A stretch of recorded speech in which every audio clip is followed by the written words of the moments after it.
ಉಳ್ಳಾಲದ KC ರೋಡ್ನಿಂದ ತಲಪಾಡಿವರೆಗೆ service ರಸ್ತೆ ನಿರ್ಮಿಸಬೇಕು ಮತ್ತು ರಾಷ್ಟ್ರೀಯ ಹೆದ್ದಾರಿಯ ಎರಡೂ ಬದಿಯಲ್ಲಿ ಸುಸಜ್ಜಿತ ಬಸ್ ತಂಗುದಾಣವನ್ನು ನಿರ್ಮಿಸಬೇಕು ಅಂತ ಒತ್ತಾಯಿಸಿ ನಾಗರಿಕ ಹಿತರಕ್ಷಣಾ ವೇದಿಕೆ ವತಿಯಿಂದ ಹಕ್ಕೊತ್ತಾಯ ಸಭೆ ಕೆಸಿ ರೋಡ್ನಲ್ಲಿ ನಡೆಯಿತು. ಈ ಬಗ್ಗೆ ಹಲವು ಬಾರಿ ಹೋರಾಟ ನಡೆಸಿದರೂ ಇಲ್ಲಿನ ರಾಷ್ಟ್ರೀಯ ಹೆದ್ದಾರಿಗೆ ಸಂಬಂಧಪಟ್ಟ ಸಮಸ್ಯೆಗಳು ಪರಿಹಾರವಾಗ್ತಾ ಇಲ್ಲ.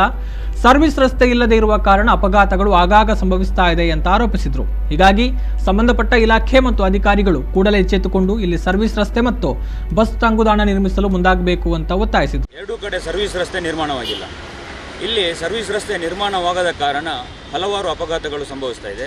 ಅದು ಒಂದು ತಲಪಾಡಿ ಮಸೀದಿಗೆ ಹೋಗುವಂಥ ತಿರುವಿನಲ್ಲಿ ಸರ್ವಿಸ್ ರಸ್ತೆ ಇಲ್ಲದ ಕಾರಣ ನೇರವಾಗಿ ಹೈವೇಯಿಂದ ಹೋಗಿ ಬಲಭಾಗಕ್ಕೆ ತಿರುಗಲಿಕ್ಕಿರುವ ಕಾರಣ ಹಲವಾರು ಜನ ಅಲ್ಲಿ ಅಪಘಾತಕ್ಕೆ ಒಳಗಾಗಿದ್ದಾರೆ. ಈ ಬಗ್ಗೆ ಒಂದು ಕಟ್ಟುನಿಟ್ಟಿನ ಕ್ರಮ ಕೈಗೊಳ್ಳಬೇಕು.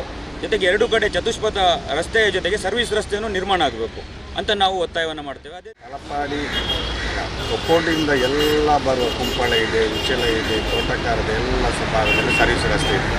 ಆದರೆ ನಮ್ಮ ಈ ತಲಪಾಡಿ ಭಾಗದಲ್ಲಿ ಸರ್ವಿಸ್ ಇಷ್ಟು ವರ್ಷ ಆದರೂ ಮಾಡಲಿಲ್ಲ.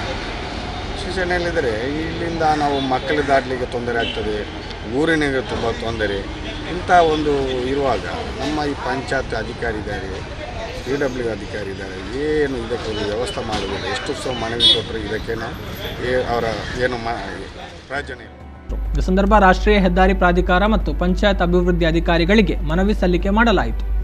ಸಭೆಯಲ್ಲಿ ತಾಲೂಕು ಪಂಚಾಯತ್ ಸದಸ್ಯ ಸಿದ್ದಿಕ್ ತಲಪಾಡಿ, ಡಿವೈಎಫ್ಐ ಉಳ್ಳಾಲ ವಲಯ ಸಮಿತಿ ಅಧ್ಯಕ್ಷ ಅಶ್ರಫ್ ಕೆಸಿ ರೋಡ್, ಕೋಟೆಕಾರ್ ಪಟ್ಟಣ ಪಂಚಾಯತ್ ಸದಸ್ಯ ಮೊಯ್ದೀನ್ ಬಾಬಾ, ಸಾಮಾಜಿಕ ಕಾರ್ಯಕರ್ತ ಅಬ್ಬಾಸ್ ಉಚ್ಚಿಲ್, ದಲಿತ ಹಕ್ಕುಗಳ ಸಮಿತಿ ಅಧ್ಯಕ್ಷ ನಾರಾಯಣ ತಲಪಾಡಿ ಮೊದಲಾದವರು ಉಪಸ್ಥಿತರಿದ್ದರು.